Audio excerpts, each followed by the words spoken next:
everybody to the subcommittee meeting. As you can see, we have the proposed model right here shared on your screen, and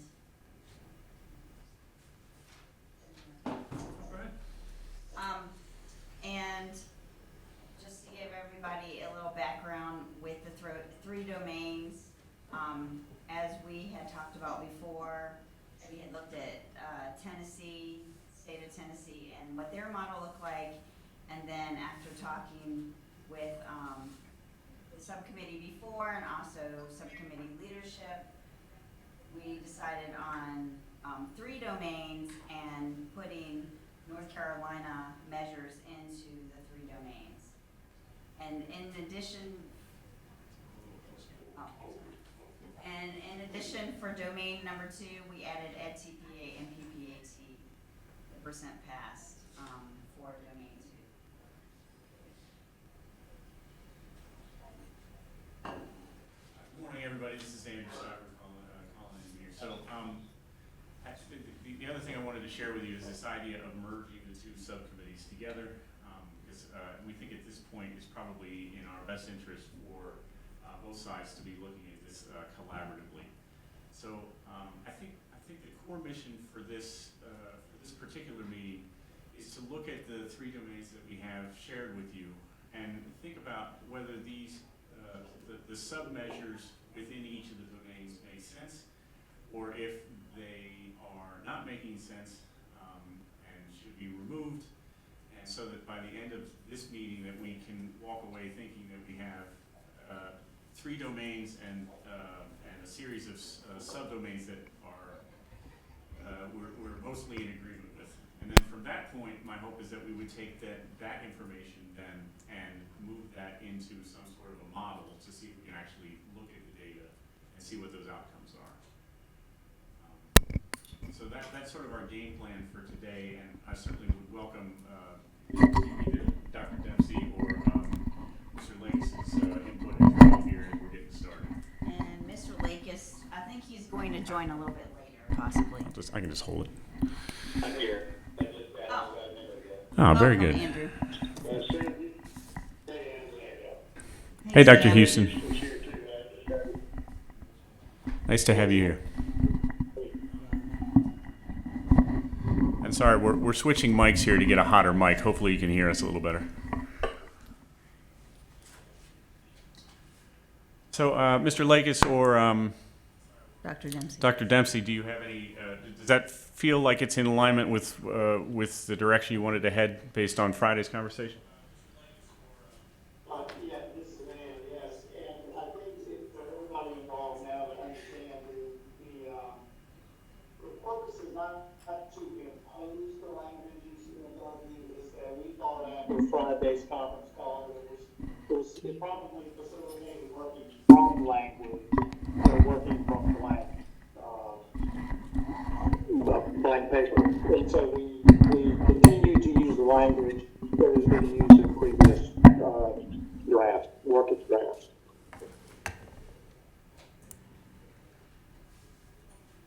I don't think, thanks, Dr. Dempsey. I don't think I have anything I'd add there.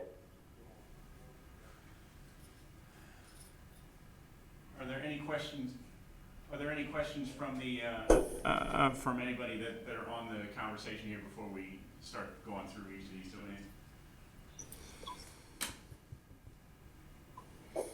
None here. Okay. Well, so let's. Can you do, I'm sorry, can somebody at DPI go over who's on the call? You mean walk through them? Yeah, just the names so we know who's in the conversation. Oh, who all's on the call? I'll let Kim do that. She was navigating that. We have Dr. Fleming, Dr. Bullock, Dr. Graham, Dr. Weddington, Dr. Dempsey, Mr. Lakes, and Dr. Houston. Okay. If I missed anyone, please speak out.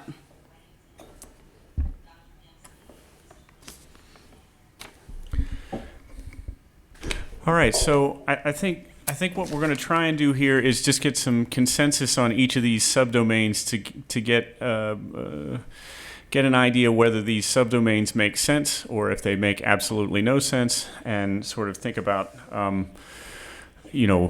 there other things that could be added or taken away depending on everybody's perspective here.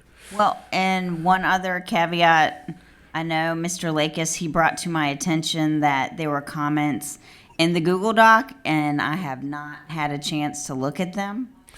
So if we are missing something, please speak out. Okay, so let's take a look at domain one first, subdomain, which is ACT and or SAT. Again, this was a measure, again, anchored off of what we had originally seen from Tennessee. We currently collect this in a way that is not particularly robust yet, but we can make the assumption that we can collect all SATs and ACT scores from this point forward so that we have a more robust measure. And for those of you who are not familiar with the reporting process, let me just get you up to speed. Right now, if you, in the state of North Carolina, if you achieve a certain SAT score or a certain ACT score, you are exempt from having to take the Praxis Core.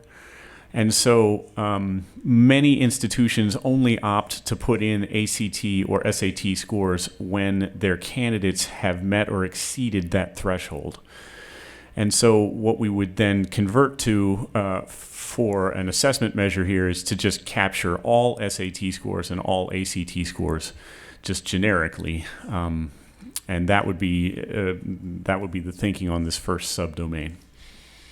So what does the go ahead? Saying, so what's the purpose of this? So, SAT or Praxis Core is basically a yes or no in terms of meeting the licensure requirements and statute. Are you looking to see what the average is at an institution, and if so, is somebody that has a higher average thought of this being better because they're attracting more highly qualified students, or is somebody, an institution who has a lower average but high EBOS ratings thought to be better because they're taking people further across the developmental academic spectrum to get to where they are? I'm just wondering what the measure's supposed to show. Yeah, I think and that's in line with other things you've championed in the past, Dr. Weddington, and I think that's helpful. So I think the answer could be it could be either of those directions. I mean, there is no doubt that there is a minimum requirement in North Carolina of the 2.7, and they have to achieve a 3.0 average by cohort. And so at a minimum, we could require, the 3.0 cohort and double check for 2.7 on the GPA side of things, or we could set SAT and ACT scores with a similar kind of process.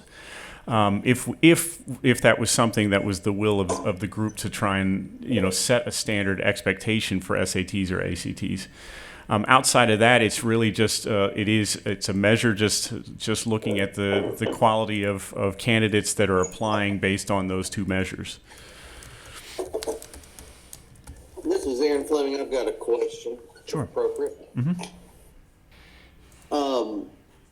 My only concern with SAT is, not that I want to use myself as an example, but someone who, most kids now have ACT instead of SAT, but when I entered, when I took the SAT in high school, I hope that I did, and I know that I did better in college than I did in high school, and certainly better than my SAT score probably would show. With all that to say, that may be just because I had enjoyed the coursework in college, maybe more, who knows. But anyway, my point in saying all that is, I think the college, just my opinion, the college GPA may give a better reflection of how that individual has grown in the last 4 years, we'll say, if you want to look at traditional program, than what that SAT looked like back being a senior in high school. So that's my only concern, is that they may be a different person potentially compared to what their SAT or ACT score showed before in the world of college. Yeah, I think that's a very valid point, and certainly one worth looking at. I mean, and there's no doubt that the GPA would be reflective of candidates that are coming in essentially in a traditional pathway. We would look at GPA as measured by the all the coursework that they've had up until the point at which they are trying to get into the EPP side of things, which would be the beginning of their junior year traditionally. So that would certainly capture a more current measure than SATs or ACTs. Other thoughts on that? And I don't know what for someone that may be going residential or non-traditional route. Obviously, if maybe they're more, I'll use the word more mature. I don't know. They're older, but maybe they're more mature if they're coming in a non-traditional route, if they've been in the business for a while, and maybe their academic performance or how they would be as a teacher may even be better than they were many years ago in college. So I don't know if there's even a way. I mean, obviously, an adult's not going to take the SAT or ACT, but I don't know. Is there another way to measure academics if college was a while ago? Yeah. So one of the things that maybe that's just maybe the praxis. Maybe the I don't know. Well, praxis is certainly one of the subdomain options, and I think you're getting at something that is certainly an important thing to consider. If you're an EPP that is highly involved in residency side of things, you're right. Somebody that went to school 10 or 15 years ago may not be. That their GPA may not be representative of their abilities now and their focus.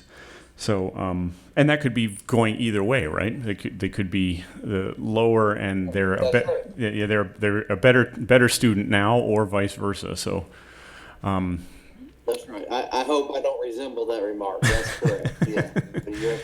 I agree completely. Yeah. Other thoughts about this topic of SAT, ACT, or GPA? I would just, one more thing. I'm not saying anything different. I guess I'm asking for clarification. On these measures where they are a yes or no kind of a thing, we have to do a basic minimum based on statute. Are we looking at weighting these in some way to come up with the domain score that's based upon an average and a threshold that we state, and those who are above get more points towards meeting this goal? Or is it you pass and you don't have to worry about that measure?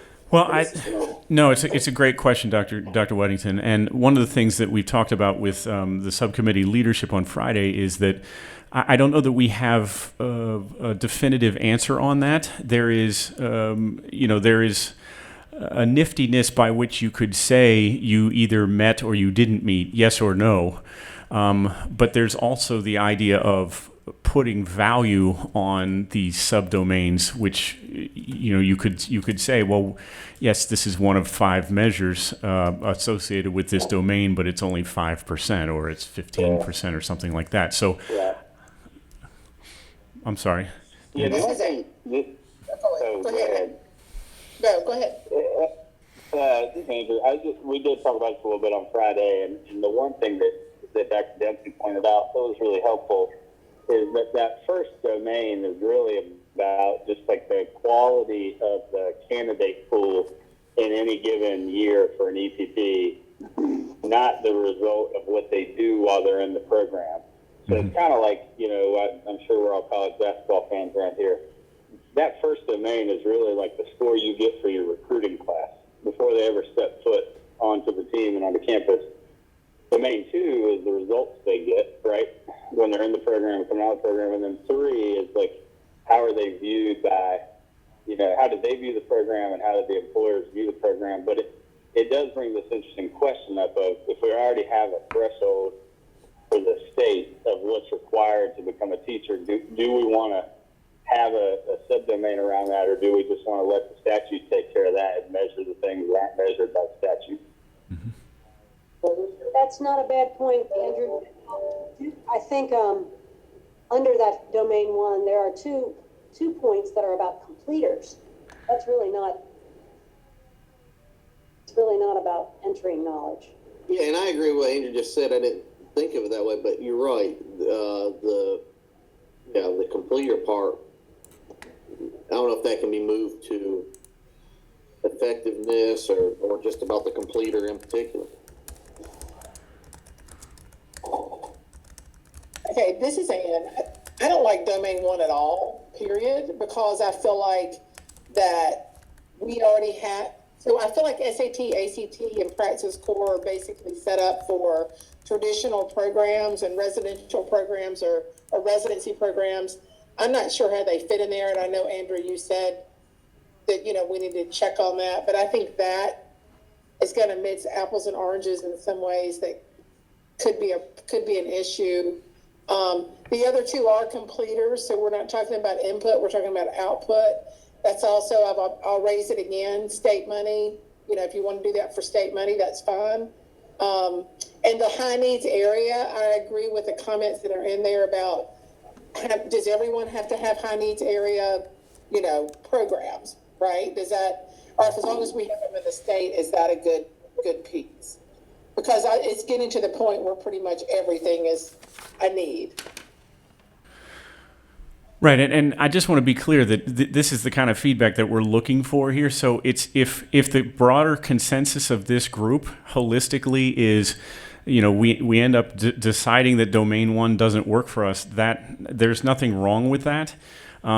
This is again our first foray in here was to anchor off of a different state that we know has a functional model that had some components that the group thought was a good place to start. So, if what I'm hearing so far from two or three people now is that there are components here that may not be an accurate representation of the effectiveness of an educator preparation program in that domain, then we should maybe consider either moving some of those things to other domains or getting rid of that altogether. But I just want to make sure that everybody has an opportunity to chime in to make sure that we're all in consensus on that. And Andrew, how do we determine the high needs list? Like I can say math, math, science, language arts, EC, but how do we? Right. So where's that list compiled, and how is it? Because right now I need assistant principals. Yeah. So high needs. Again, this is anchored off of Tennessee, and the way we would look at that. And there are some limitations to it. The way we would look at it is Tom Tomerlin's shop does an annual state of the teaching profession for the state of North Carolina. And in there, they would identify high needs areas. Those are also the same high needs areas that we would report to the feds as a portion of requirements associated with the federal obligations as well. So I think the challenge there is kind of what's in the notes there. One is that if my program is kicking butt, and producing music teachers, that may not be a high needs area. Does that make me a bad institution because I don't have a high needs area? Or more importantly, that the high needs areas might be changing from year over year. And so how does that play into a broader model in general? So I think there are some limitations with that one. I just put it in there because I think this is a starting point. And it may be important.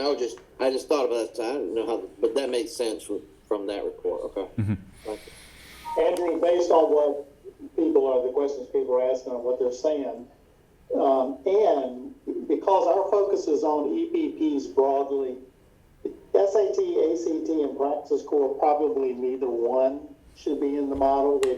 Those are undergraduate, traditional undergraduate indicators, number one. Number two, if you don't pass practice, you're not going to be in a program if you're an undergrad. And number three, there's fairly consistent data that SAT, ACT doesn't predict anything relative to EPP candidates. Okay. Probably they should both be removed. Okay. I'm gonna go back to Hank's question up front. Exactly what is it that we want this domain to tell us? I mean, what is the purpose of this domain? I'm not clear on what the purpose is. Well, I think again, this is leveraging off of Tennessee, but I think what Tennessee was seeking to capture here was the entrance quality of the incoming candidates primarily, and then also, are they meeting some specific identified needs within the state, like this idea of championing underrepresented subgroups, as well as non-female candidates and high needs areas. Those are all areas that, in the case of Tennessee, those were areas that their groups that were putting this together valued, and they wanted that incorporated in this particular domain. So if this group can't see that as a sort of a position, then I'm all about editing or striking or moving things around as needed. So this is Ann again. I also want to say that I feel like we already have rules around this, right? In other ways, like we can't, and maybe Tennessee does not, right? So maybe they don't have as clear state directed rules around a GPA and things like that. I don't know, but we already have to follow, and they're different for different groups. So I think it would cause inequity.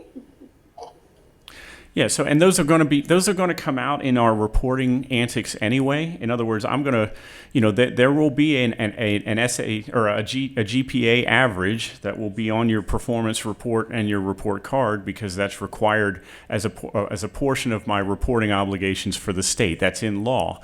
And now, whether the question this group has to grapple with is, should that be a part of their accountability?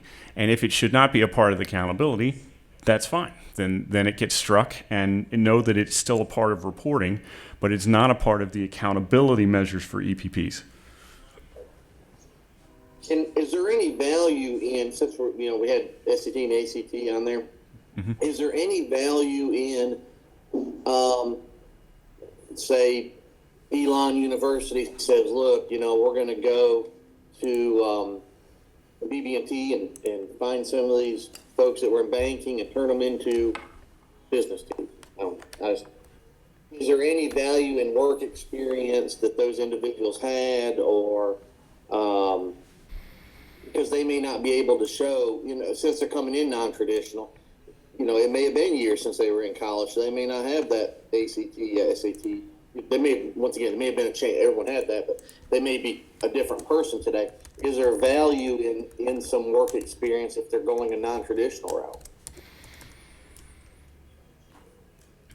I think there is some value in that. I just don't know how we consistently measure that across all EPPs and all candidates that are coming in. Yeah. With licensure requirements where you have to, for my background is the CTE, so I can always come up with CTE examples, but where you had to have 4 years experience, 6 years on the licensure side. I don't know either, but I was just thinking what we were talking about with this being kind of, what's the perfect candidate look like? Well, for lateral entry, that perfect candidate may look different than the person who went through a traditional teacher ed program.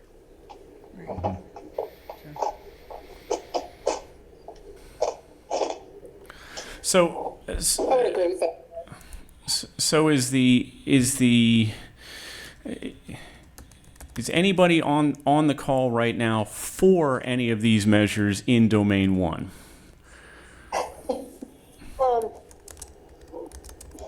Because and the reason I'm thinking about that is, one is because I want to protect everybody's precious time, but the second thing is I'm wondering, and I'm thinking out loud, is if this idea of percentage of underrepresented racial ethnic groups and if percentage of male students, if those are things that matter, but we could see them going into domain 2, I'm wondering out loud if domain 1 goes away, and could we then think about splitting domain 2 into 2 pieces?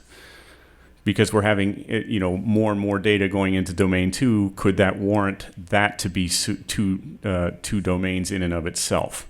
But first, we have to get past the notion of, is domain 1 an accurate measure of, and EPPs should be held accountable to something like how they are recruiting?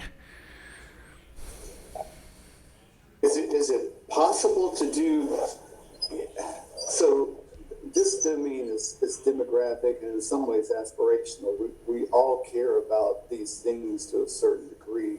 I mean, does every domain have to have some kind of weight towards potential sanctions, or could this just be information that we use, and perhaps use that information if we have a ding somewhere else to try to explain or connect or make some correlation between the students that we're recruiting and our overall performance, positively or negatively?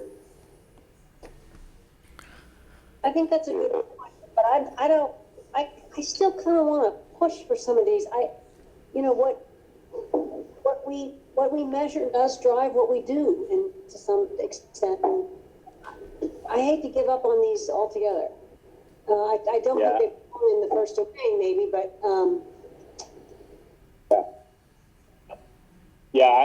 This is Andrew, and I apologize. I'm going to have to run to another meeting. I could not reschedule, and Andrew and Kim and Dr. Stamps are going to update me. But I'll just make one last push. I thought Ann's point about things that we already have in statute, maybe not needing to be included, makes sense to me, like GPA and SAT.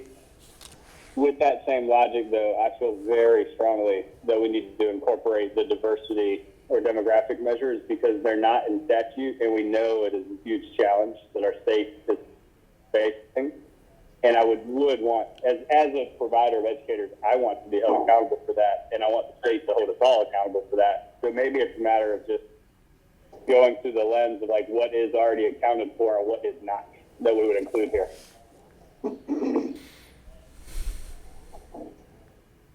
And I will name, I know there's been a lot of concern about, sanctions coming too easily based on the demographic data and the uphill climb that certain institutions might have. We've played around with some language there that you can see that it's not, there's not a standard threshold. It could also be a continuous improvement model, but just that we want to see EPPs paying attention to this and showing progress on this measure. And there are various ways to show that progress.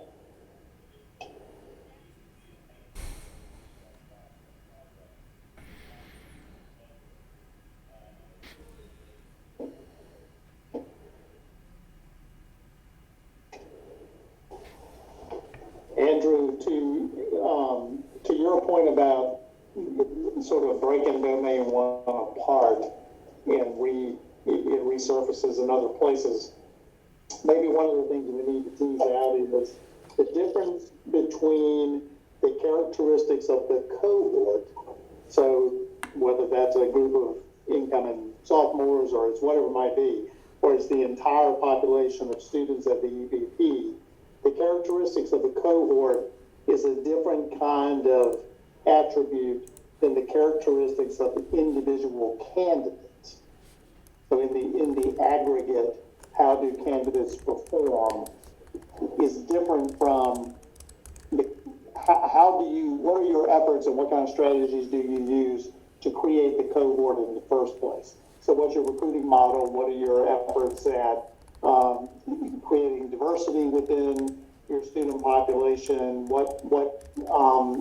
your particular institution, how do you define what diversity is? What does that mean at one institution compared to the other?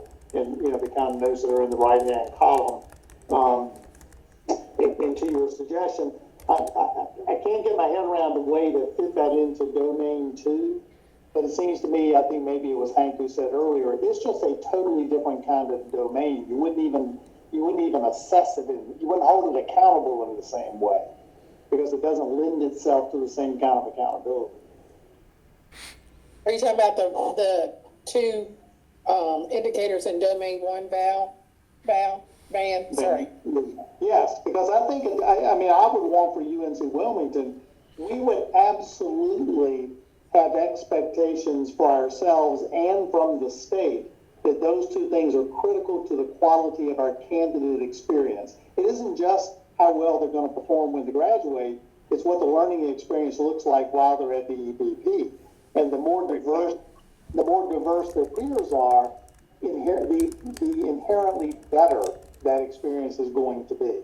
That's that's an inherent part of becoming an educator. Excuse me. So maybe Hank, if it was you that said it earlier, we don't even use the same kind of accountability, tools, but we do want it in the accountability conversation. I also want to go back to something really important that Representative Horn said at the last gathering in Raleigh. He regretted the word sanctions was part of the conversation. And I think we ought to take him at his word that if we're getting hung up on how to sanction a program, which in my mind is all about the need for a metric, something where you outperform or underperform, then we should make a recommendation that we're not working toward that kind of model. That's his words. I like that. Yeah, and I agree with Van. I want all of this information for my programs because we are. It's all of this is very important and the things that we're trying to go to. And we had this discussion last time, I think at the Pepsi meeting that, or the last subcommittee meeting, that so much of this, in some ways, there are outside factors that really do impact this that we have little control over. That doesn't mean we stop trying and try to make it better, but in some ways we're going to take the blame for some things that are completely out of our control at the university level and at the state level. So I would hate to see us do that, but I do want us to work towards all of these things. The high needs areas, the federal high needs areas we report on every year in Title II, which have been pretty the same for like the last 10 years, I think. I know that changes in the state, but we've already got a metric that we're reporting for Fed dollars at this point for that one.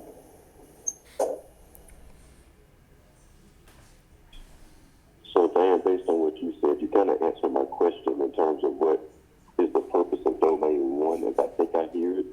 And it sounds like it's an aspirational domain to say we're trying to create a diverse cohort of candidates in our educator preparation programs. But this domain would then show us how well we're moving in that direction. So when you start talking about, instead of percentage of completers, it would just be percentage of cohort from an underrepresented racial group, a percentage of cohort who are males. So you're looking at your racial, you're looking at your gender, I guess if we're looking at high need areas, perhaps you're looking at geographic, I suppose, I don't know. But that sounds what the purpose of domain one is, based on what I just heard. That makes more sense to me. And then I can get at what Ellen was talking about in terms of wanting to keep us here, because now as an ECP, we're aspiring to create a diverse cohort of candidates because we believe doing so will create a rich experience for all of our teacher ed candidates. I'm good with that. I think that's right. And I also think, I think you could, some other information that could be interesting would be maybe, percentage of Pell eligible students coming into your cohort, or, percentage of first generation students coming in. Those kinds of demographics are helpful to all of us in terms of trying to tie it to what those outcomes look like in the end and the kinds of supports we're putting in place for the different students we serve. Let me ask you this. Let me push your thinking here. Do the two of you think that while I like Dr. Graham's use of the term aspirational for domain one, do you think that that the aspirational components of the domain should also be a part of the accountability model? Should institutions be held to a domain one if you had percent Pell eligible, percent first generation, percent non-white candidates, so on and so forth? Is that also something you could get behind in terms of an accountability model? I really want some kind of accountability, but I don't think it's fair to institutions who have a harder time recruiting students of color, Pell eligible students, to say a certain percentage. What if I don't know, institutions who do well in this area are sort of given extra points in a sense in terms of their overall score, rather than having to have a certain minimum on these. Well, that's where I'm going. That's where we built in. That point was one of our key takeaways from the last commission meeting, Okay. and that's kind of that that framework of like, there's two ways to meet that subdomain requirement. One would be to meet the threshold, minimum threshold. The other would just be able to show institutional progress over time. So if you were only 2%, your 10-day pool is only 2% of color one year, and the next year it's 5%, you would still be meeting the threshold because you're making meaningful progress. Yeah, okay, that's where I am then.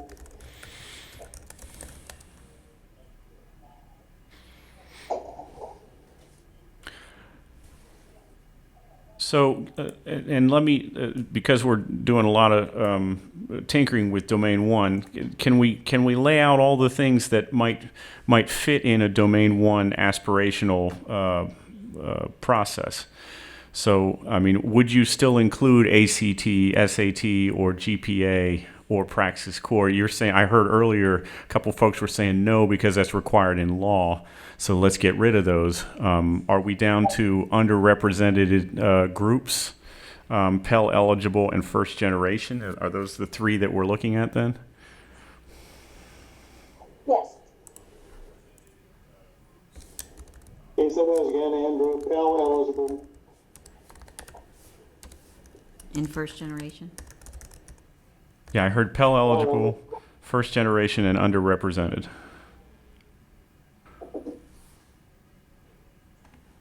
Are there others? And again, this is a sanctioned area. I'm just being clear here. I'm asking the question to be clear. Yeah, and Van, I want some clarity from you on what you said. Representative Horn said. The conversation about sanctions. I know he said, I wish we would have used that language. Don't think that way. But I do want to go back to Ann's question. I understand what I wish we would have done, but the cat's out the bag now. Would these lead to sanctions? That's what I want to get at the heart of. Would these missing the boat or missing these metrics, would they lead to EPPs receiving some type of sanction? Yes. Then that's a problem. Well, to follow up on that and Representative Horn's comment, he specifically used the word sanctions in reference or with dots connected to the idea that sanctions were about punishment. That the purpose of this was to root out, now these are my words, to root out the low underperforming programs or the programs that weren't getting it done and do something to them because they weren't getting it done. He said in a public meeting that he regretted that is what this conversation had turned into. So that's the part where I say, I think we ought to take him at his word.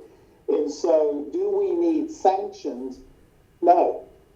Do we need something that identifies what we, the people on this call, the commission and the people we represents good stewardship of the profession in North Carolina?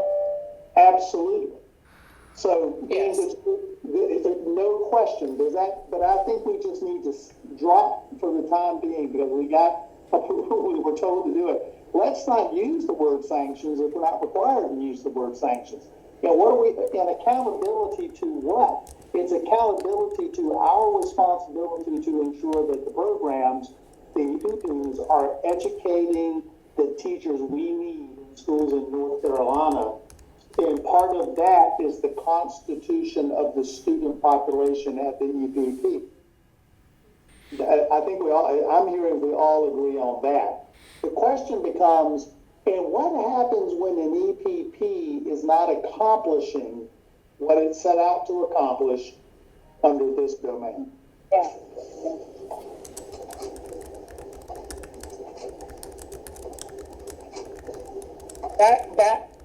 Ben, I agree with you because I don't think someone should be sanctioned if they're trying to meet this and they're just not. This area.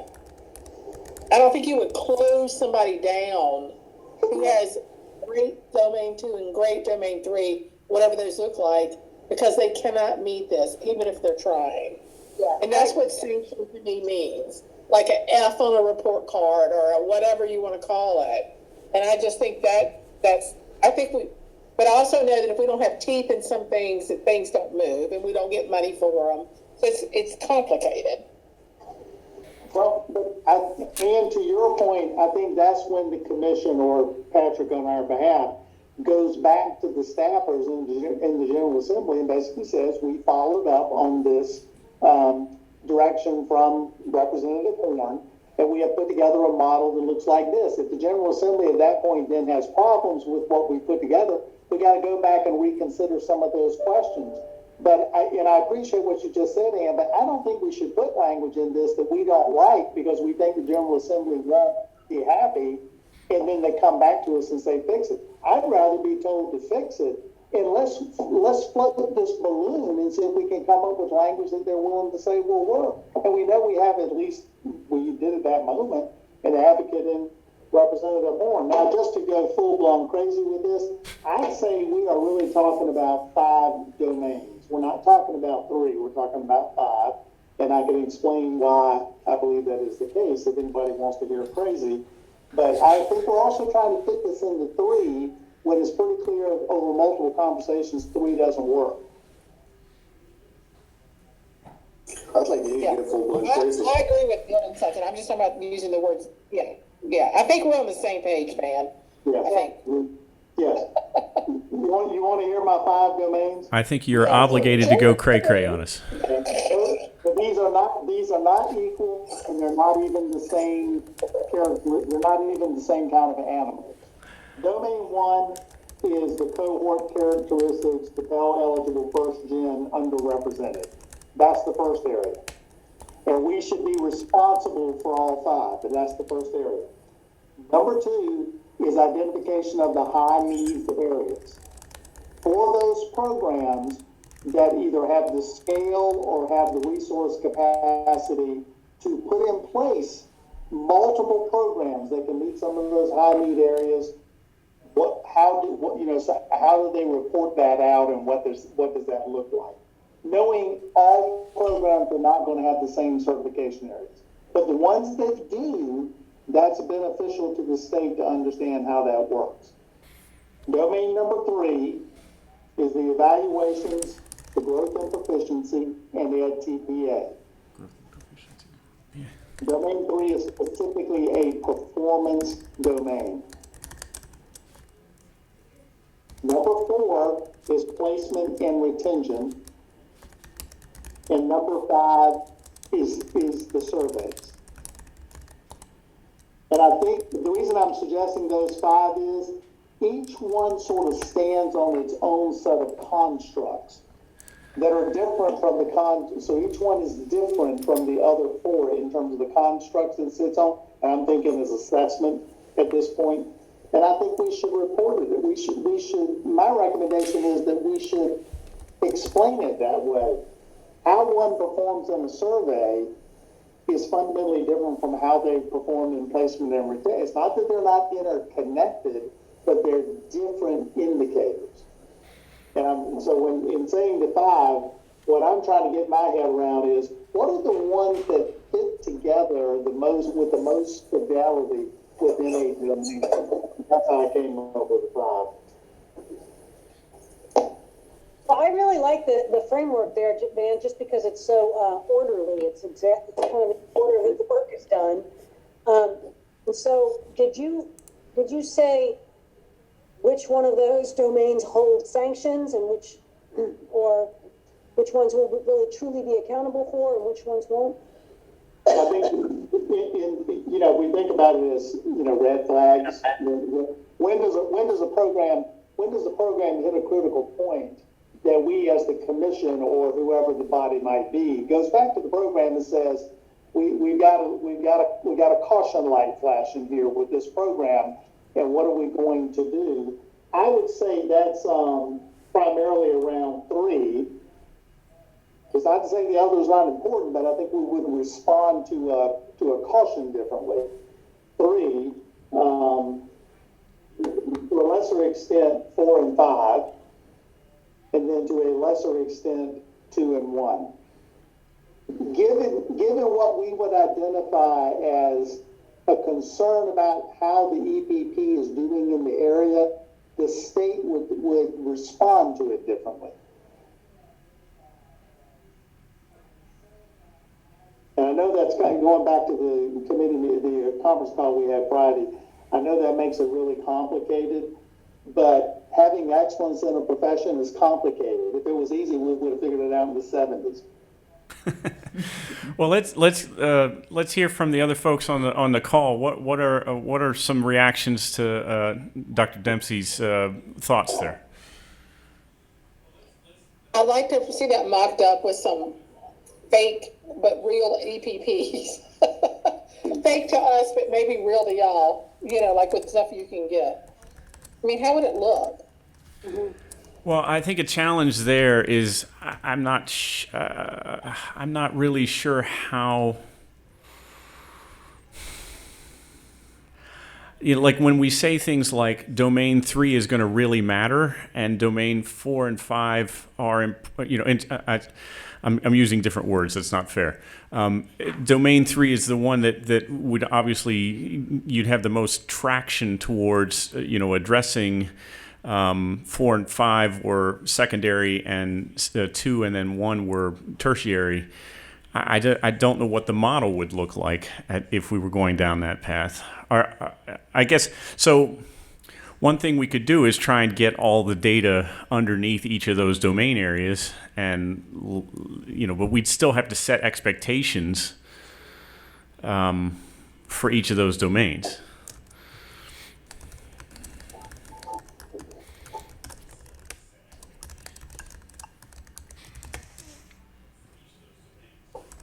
I really appreciate the thought, Van, because again, I don't think the state of North Carolina's intent is to shut down someone who's getting good results. I think so. I do think there could be like a tiered whatever, like it's like a tiered percentage almost, but really these are I don't know what they're called. But well. So one thing that we could do there is to say domain 3 is 50% and 4 and 5 are 30% or something, you know, so we could weight that, you know, necessarily weight that. We're still back to the, and I get what you're saying, Dr. Bullock, about the idea of, you know, can we do a mock-up? Well, I'm happy to do a mock-up, but it's contingent on a lot more information, like what are the thresholds for high needs areas? What is the threshold for Pell eligible? What is the threshold for first generation? So, I mean, I think we can set up, the 5 domain option depending on how everybody is feeling about that. But then I think the next step would be to get this group to collectively talk about what should we be thinking about when we're setting expectations for each of those areas.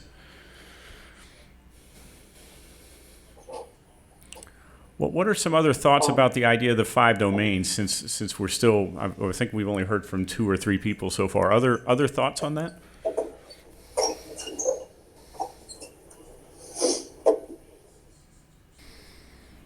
I don't dislike the 5 domains. I think the ideas make sense to me. I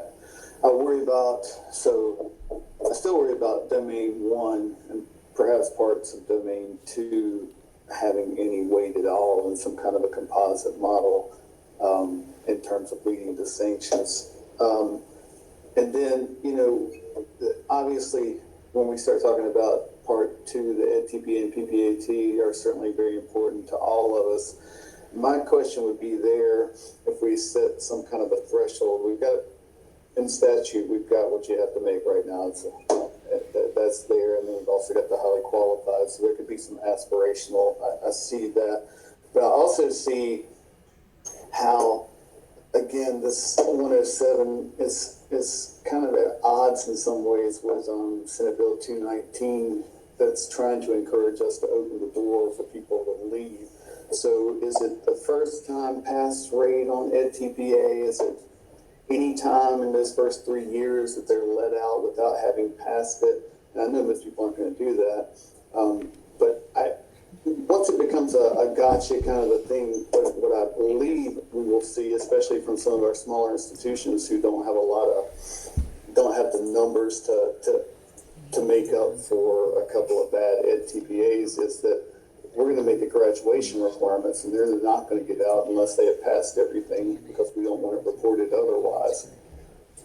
So I just want us to be careful of doing something that might go against what, even though the House bill is telling us that this needs to happen, Senate bill is telling us that we really need teachers right now. We need to loosen up the backside a little bit to help make sure we get people into the classroom regardless of these test scores.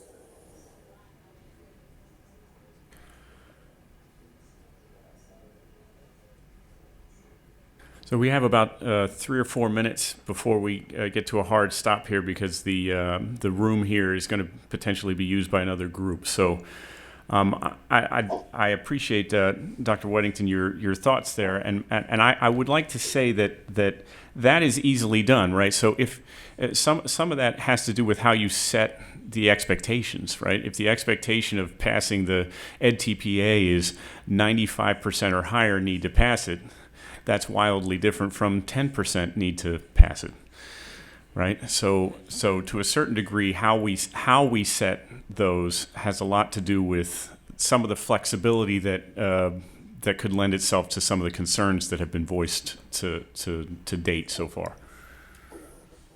Sure, right. So is a potential? Andrew, go ahead. I was gonna say, regardless of the number of domains, but I'll speak to the 5. It seems to me one of the steps we have to do is to define what success means within that domain. Not pass, fail, not sanction, not saying, what success look like in that domain. And then that gets scaled out. So there become levels of success, Yep. if you will, in the 5. So we got to define what success means. And then the second thing we got to do is figure out a way, a little less, to score success. So how do you attach a value to the varying levels of success? And then across the 5 domains, or the number we end up with, there is aggregate success. And we have to make it possible that you could not have programs that meet the high needs areas. So that would be a low score area. We're not going to attribute a lot of points there, but we do want to do something there for the programs that have that. And we, in the aggregate, we figure out language that is not pass, fail, met, did not meet. Something like, I don't know what that word would be, but at that point it's a binary. We have reviewed, we've gotten the evidence in the 5 domains, we've looked at, their work relative to what success means. And just going back to someone made a point earlier, if we use the 5 domain model, domain number 3, the evaluation growth proficiency at TPA, is 30% of the aggregate, something like that. And that, to Ann's point earlier, is saying to the legislature, we understand that ultimately the most important indicator is, are the graduates having a positive impact on children's learning? That's ultimately the indicator we all want to see. The other indicators are part of getting us to that point. But I can envision moving forward, X number of domains, I'm going to recommend 5. We define what success means within each one of those domains, and then we got to figure out a way to score it that is not about a sanction. I feel strongly we've been given a direction to not focus on sanction and punishment. And I think we won't get that opportunity again in a long time. That's true. Are we in agreement with that as a next step? Sure. Yeah, I agree. Yeah, you're creating an analytic rubric essentially with an evaluation metric that shows who's where. So I can see it. I see exactly what you're trying to do there. Makes sense. Okay, so I think we have our marching orders here. I hope you guys are sensing the amount of work that this is, we're heading down the path of. So please, I encourage you to keep yourself in your calendars flexible as Kim tries to put together the next meeting. What we'll do is we'll mock up a 5-domain area and set out, and place the subdomains within each of those areas. And I would love for, if any of you have any time to tinker, to be thinking about some of those things. And in the meantime, what we'll try and do is see what data we can put together for each of those domain areas. And we're also in agreement that this should be a joint subcommittee meeting, the next ones. Right? Is everybody okay that both the sanctions group and the accountability group continue to work collaboratively from this point? Yeah, is everybody all right with that? This is a bigger group, but it just felt like this was where we should be heading. Is that both of these groups should be talking at this point? Yeah, I'm sure of that. Okay. All right. Sounds good. So let's do a hard stop here so that we can allow other folks to use the broadcasting system.